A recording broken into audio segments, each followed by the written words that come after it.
Hello mga ka-Irresistible! Tingnan nyo kung asan kami. So nandito kami ngayon sa Vikings Iloilo dito sa SM City, Mandurriao. Okay, so first time namin guys mapa-experience yung Vikings na ito with multiple different country cuisines. So birthday kasi ni Shobe, that's why dito kami kakain guys. Ayan, pinapasok na po kami customer. Waiting number 2 ata ako noon. Diba? Aaron, let's go, pasok. Ayan, may mag-a-assist po kami sa amin. I mean, kung saan kami uupo. Diba? Christmas na Christmas, feel na feel, pati yung tugtog, Christmas na Christmas. Ayan, so hoping guys, sa sofa kami talaga ilalagay. And wish granted sa sofa nga. Ang ganda pala talaga dito guys. Ang lawak, tsaka ang daming choices ng mga pagkain. Kaya enjoy talaga kami dito sa aming unang experience. O diba guys, ayan. O diba, sabi ko sa na smile. O diba, smile dahil makaka-experience tayo ng maraming pagkain na kakaiba. O diba, dito umpisa natin. Anong area kaya to? Parang sa, ewan ko na, Mediterranean ata to. Hindi ako sure, pero nandito yung mga like, mga lechon, mga lamb. Mga kakaibang foods nandito.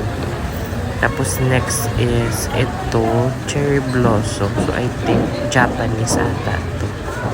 Oo, kasi may mga ano dito, tempura. Japanese foods. Tapos next to it is the Chinese foods. Tama? Ayan, Chinese food station. Ayan yung mga iba't ibang klase ng siomai. Love. Tapos dito is, nalimutan ko, Korean ito. Then ito Pinoy dito. Pinoy station talaga. Ito hindi ko makakalimutan. And lastly is the Italian. Sa Italian, mga pizzas, pastas, diba? You can timpla your own pasta. Siyempre, umpisa tayo dito sa siomai. Siomai lovers, kaway. Kakaibang siomai, guys. Iba't ibang flavor.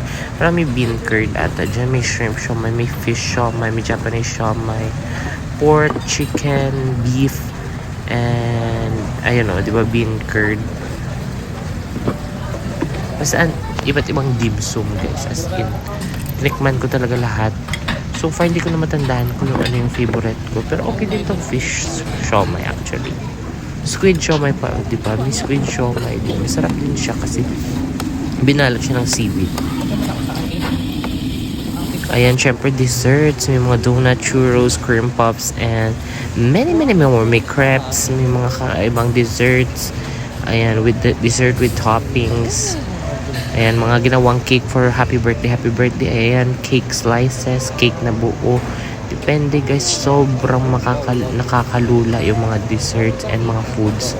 Ikaw lang talaga yung parang, ito pala mga starters, mga panini, mini burgers. Ikaw lang talaga guys, yung mahihilo kung anong kakainin mo.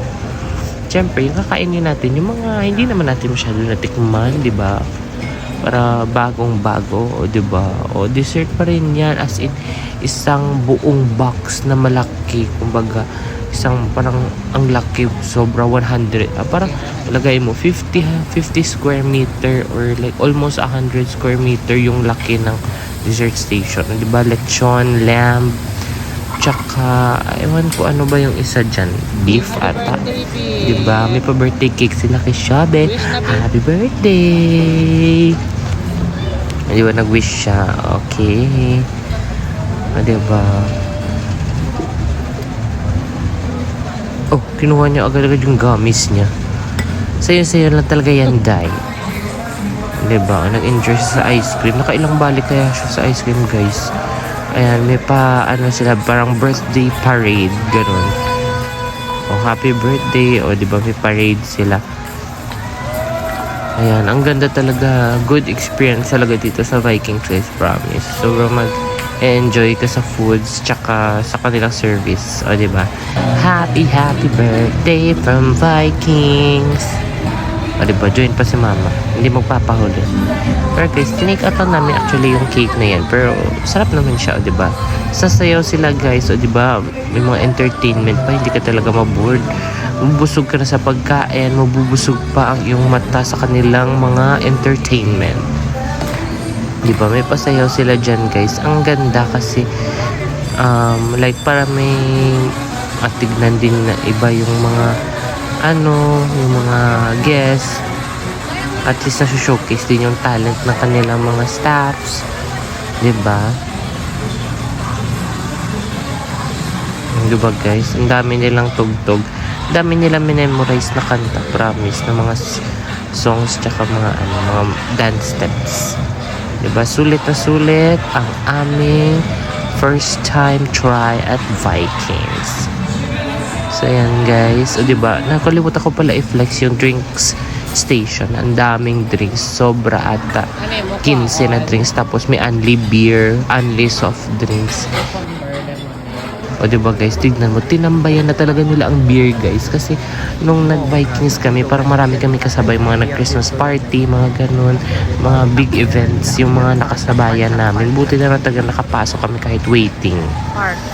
O diba, busog na siya guys. Nakailang baso kaya siya ng ice cream. Hindi pala baso. Parang bowl talaga siya ng malaki. Diba? After namin yung Viking guys, nakita namin may nagzumba. Maganda sana makapag-join kaso wala, gusto ko na talaga mag-rest sa hotel. So, that's all for our Vikings trip experience. Love mo.